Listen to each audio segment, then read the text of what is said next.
বাংলাদেশের রাষ্ট্র কাঠামোতে যে সংস্কার প্রয়োজন সেটা শুধু আকাঙ্ক্ষার মধ্যে আর সীমাবদ্ধ নাই, এটা একটা সিদ্ধান্তে পরিণত হয়েছে। আমরা রাজনৈতিক দলগুলো ঐক্যমত্য কমিশনের সকলে মিলে আলোচনা করেছি। এটা রাজনৈতিক দলগুলোর যেমন সিদ্ধান্ত, তার থেকেও বড় সিদ্ধান্ত হলো জনগণ 70% যারা গণভোটে হ্যাঁয়ের পক্ষে অবস্থান নিয়েছেন এবং তারা বিপুল সংখ্যকভাবে গণভোটকে জয়যুক্ত করেছেন।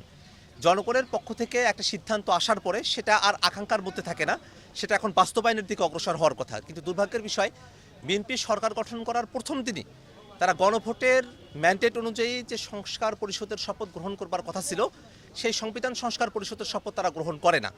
এবং তারপর থেকেই তারা সংসদে নানাভাবে এবং সংসদের বাইরে গণভোটের বিপক্ষে তারা অবস্থান নিয়েছে এবং এই গণভোটের রায় সেটা তারা আর মানতে প্রস্তুত না। এবং আমরা দেখলাম যে সংবিধান সংস্কার পরিষদ গঠন না করে তারা সংবিধানকে সংশোধনের দিকে তারা নিয়ে যেতে চায়। এই জায়গাটাতেই সবথেকে বড় আপত্তির বিষয়, কারণ আমরা দেখেছি যে বাংলাদেশের সংবিধানের এতগুলো জায়গায় পরিবর্তন প্রয়োজন। সেই পরিবর্তনগুলোকে যদি টেকসই করতে হয় তাহলে গতানুগতিক সংশোধনের মধ্য দিয়ে এটাকে টেকসই করা সম্ভব না, বরং এমন একটা ফোরামের মধ্য দিয়ে এটাকে টেকসই করা সম্ভব পরিবর্তনটা, যার একটা গাঠনিক ক্ষমতা থাকবে, কনস্টিটিউয়েন্ট পাওয়ার থাকবে, এবং সেটা সংবিধান সংস্কার পরিষদ।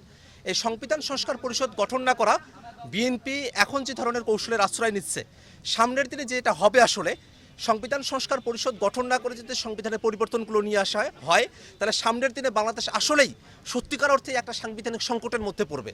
আমরা যেটা মনে করি যে বাংলাদেশ রাষ্ট্রটিকে যদি সত্যিকার অর্থে সামনের দিকে অগ্রসর করতে হয় তাহলে গণভোটের রায় অনুযায়ী সংবিধান সংস্কার পরিষদ গঠন করে সাংবিধানিক যে পরিবর্তনগুলো আছে সেগুলোকে টেকসইভাবে অন্তর্ভুক্ত করতে হবে। না হলে আপনাদের অবস্থানটা আমরা বাংলাদেশে এর আগেও দেখেছি যে জনগণ যখন কোনো একটা বিষয়ে রায় দেয় এবং সে রায়টাকে যদি কার্যকর করা না হয় সেক্ষেত্রে জনগণের মধ্যে একটা ক্ষোভের সঞ্চার হয়, জনগণের পক্ষ থেকেই আওয়াজটা ওঠে।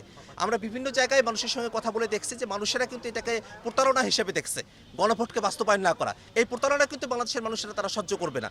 আওয়ামী লীগ দীর্ঘদিন এখানে ক্ষমতায় ছিল, তারা ভেবেছিল যে তারা আরও দীর্ঘ সময় ক্ষমতায় থাকবে, কিন্তু তারা ক্ষমতায় টিকে থাকতে পারে নাই। এর আগে বিএনপি সরকার 90-এর পরে তাদের তত্ত্বাবধায়ক সরকার নিয়ে সিদ্ধান্তে আসবার কথা ছিল, কিন্তু তারা যখন সিদ্ধান্তে না আসে একতরফাভাবে একটা নির্বাচন তারা করে, তখন কিন্তু আন্দোলনের মুখেই তাদেরকে সেখান থেকে ফিরে আসতে হয়েছে, তত্ত্বাবধায়ক সরকারের বিধান তাদেরকে সংযুক্ত করতে হয়েছে।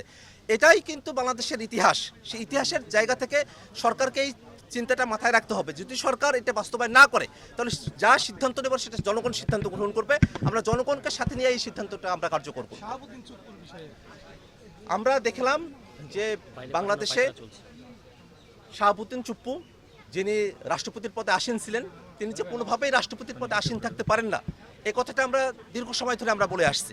সে অন্তর্বর্তীকালীন সরকারের সময়টাতেই বৈষম্যবিরোধী ছাত্র আন্দোলনের ব্যানারে আমরা আন্দোলন করেছি যে শাহাবুদ্দিন চুপ্পুকে রাষ্ট্রপতির পদ থেকে অপসারণ করতে হবে, কিন্তু তখন সাংবিধানিক সংকটের কথা আমাদেরকে বলা হলো। আমরা আমাদের দাবি কন্টিনিউ রাখলাম। যখন নির্বাচিত সরকার আসলো তখন আমরা বললাম, তখন আর তো সাংবিধানিক সংকট তাদের পক্ষ থেকে থাকে না, কিন্তু তারপরেও তারা শাহাবুদ্দিন চুপ্পুকে দিয়ে সংসদে বক্তৃতা দেওয়ালো, আসলে সংসদকে কলঙ্কিত করলো। এই শাহাবুদ্দিন চুপ্পু শুধুমাত্র ফেসিবাদের একজন আইকনটা, তিনি একজন লুটেরা, তিনি ব্যাংক লুট করেছেন, বাংলাদেশে ইসলামী ব্যাংকে তিনি দখল করে ইসলামের হাতে তিনি তুলে দিয়েছেন, বিদেশে বাড়িঘর করেছেন, বিদেশের একটা পার্মানেন্ট রেসিডেন্স তিনি দিয়েছেন। তো এরকম ধরনের একজন ব্যক্তি, তিনি তো রাষ্ট্রপতি পদে আসীন থাকার মতো যোগ্যতা তার থাকে না। এমনকি 5 আগস্টের পরে শেখ হাসিনা তার কাছে পদত্যাগপত্র জমা দিয়েছে কি দেন নাই সেটা নিয়ে তিনি 2 ধরনের কথা বলেছেন, মিথ্যাচার করেছেন স্পষ্ট। একবার বলেছেন যে তার কাছে পদত্যাগপত্র দেওয়া হয়েছে, আর একবার তিনি বলেছেন যে তার কাছে পদত্যাগপত্র দেওয়া হয় নাই। এখন সেই শাহাবুদ্দিন চুপ্পু, সেটা বিএনপির সাথে তাদের একটা ইন্টারনাল নেগোসিয়েশন, সেই নেগোসিয়েশনের জায়গা থেকে তারা এই সরকার গঠন করার পরে একটা সময় পর্যন্ত তাকে রেখেছে এবং তাকে তারা একটা সেফ এক্সিট দিতে চায়। কিন্তু আমরা যেটা মনে করি যে শাহাবুদ্দিন চুপ্পু গণহত্যার সময়টাতে তার যে ভূমিকা, একটা কমার রেসপন্সিবিলিটির জায়গা থেকে তিনি এইটাকে নিবৃত্ত করতে পারতেন, কিন্তু নিবৃত্ত করার উদ্যোগ নেন নাই, বরং শেখ হাসিনার সহযোগী হিসেবে ভূমিকা পালন করেছেন। এবং তার অতীতের যে অপকর্ম এবং পরবর্তীতে এই বাংলাদেশ রাষ্ট্রকে নিয়ে বিভিন্ন ধরনের যে ষড়যন্ত্র তিনি করেছেন, আমরা জেনেছি ডেইলি স্টারের বরাতে যে লন্ডনে গিয়েও তিনি শেখ হাসিনার সাথে যোগাযোগ করছেন। এই ধরনের ভূমিকাগুলোর কারণে তাকে কিন্তু এখন আইনের আওতায় নিয়ে আসতে হবে।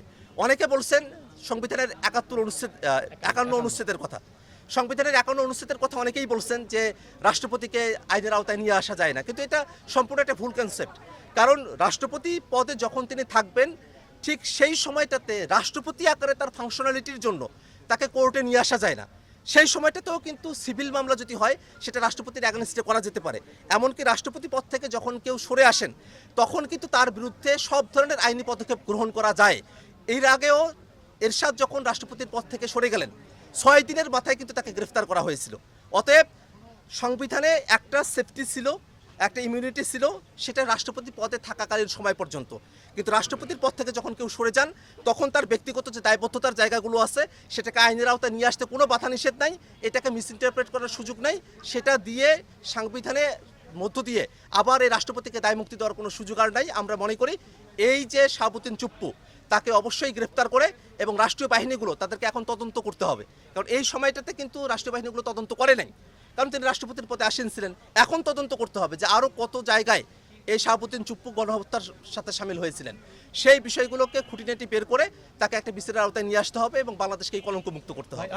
আমরা যারা বৈষম্যবিরোধী ছাত্র আন্দোলনের সাথে ছিলাম, বাংলাদেশে যখন একটা সংকট ঘনীভূত হলো, বাংলাদেশের সেই সংকটের পরে যখন বিজয় আসলো, বিজয়ের পরে কিন্তু বৈষম্যবিরোধী ছাত্র আন্দোলনের নেতৃবৃন্দ যারা আছেন, আমি তখনও কেবল জেলখানা থেকে বেরিয়েছি, কিন্তু যারা নেতৃত্বে ছিলেন তারা কিন্তু একটা জাতীয় সরকারের জন্য কিন্তু প্রস্তাবনা দিয়েছিলেন, কিন্তু সেই প্রস্তাবনা কিন্তু খারিজ করে দেওয়া হয়েছে। সেই প্রস্তাবনাটা মানা হয় নাই।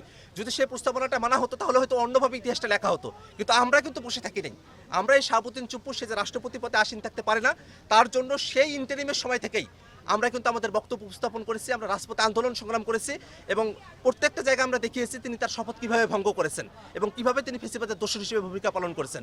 অতএব এই শাহাবুদ্দিন চুপ্পু, তার কোনো লেজিটিমেসি নাই এবং তাকে অবশ্যই গ্রেফতার করে বিচারের আওতায় নিয়ে আসতে হবে। জুলাইকে কেন্দ্র করে বাংলাদেশে যে ঐক্য তৈরি হয়েছিল, সেই ঐক্যটা এখনো পর্যন্ত বহাল আছে। কারণ জুলাইয়ের ঐক্যটা হয়েছিল বাংলাদেশে একটা ফেসিবাদী শাসনের বিরুদ্ধে, হাসিনার যে অপশাসন দুঃশাসন, তার বিরুদ্ধে কিন্তু জুলাইয়ে বিএনপি বলেন, জামাত বলেন, আমরা তখনকার যারা ছাত্ররা ছিলাম বৈষম্যবিরোধী ছাত্র আন্দোলনে, বা অন্যান্য যতগুলো রাজনৈতিক দল আছে, তাদের সকলের মধ্যে কিন্তু জুলাই প্রশ্নে একতার জায়গাটা এখনো পর্যন্ত আছে ঘটনা আকারে এবং সেই ঘটনার ফলাফল আকারে। কিন্তু পরবর্তীতে আমরা যে জুলাইয়ের আকাঙ্ক্ষার জায়গা থেকে একটা রাষ্ট্র কাঠামোতে সংস্কার চেয়েছিলাম, সেই জায়গাটাতেই একটা মতভিন্নতা তৈরি হয়েছে এবং বিএনপি জুলাইয়ের পরে যে নতুন একটা বাংলাদেশের চাওয়া, সেই চাওয়াটার সাথে তারা আর এগ্রি করছে না, সেখানেই মতবিরোধের জায়গা। এবং এটাই তো বাস্তবতা। যদি কেউ বাংলাদেশ রাষ্ট্রটার ভালো না চায়, তার সঙ্গে তো আপনি আর মিলতে পারেন না। কিন্তু আমরা এই আহ্বানটা জানাই যে জুলাইয়ের প্রশ্নে আমাদের একতাবদ্ধতা থাকবে, কিন্তু বাংলাদেশ রাষ্ট্রটাকে নতুন গতিতে এগিয়ে নিয়ে যাওয়ার জন্য কেউ যদি বিপক্ষে অবস্থান নেয়, তার বিপক্ষে অবশ্যই আমাদেরকে অবস্থান গ্রহণ করতে হবে। এই জায়গাটাতে সমঝোতার কোনো সুযোগ নেই, বরং বাংলাদেশের স্বার্থেই জুলাইয়ের শক্তিগুলোকেও এক থাকতেও হবে। আবার যদি বাংলাদেশ বিরোধী কিছু হয়, বাংলাদেশ রাষ্ট্রটিকে অগ্রসর করতে না দেওয়া হয়, সেখানে যদি মতভিন্নতা হয়, সে মতভিন্নতার মধ্য দিয়ে হলেও জনগণকে সাথে নিয়ে যেটা ভালো বাংলাদেশের জন্য, সেটা আমাদেরকে কার্যকর করতে হবে।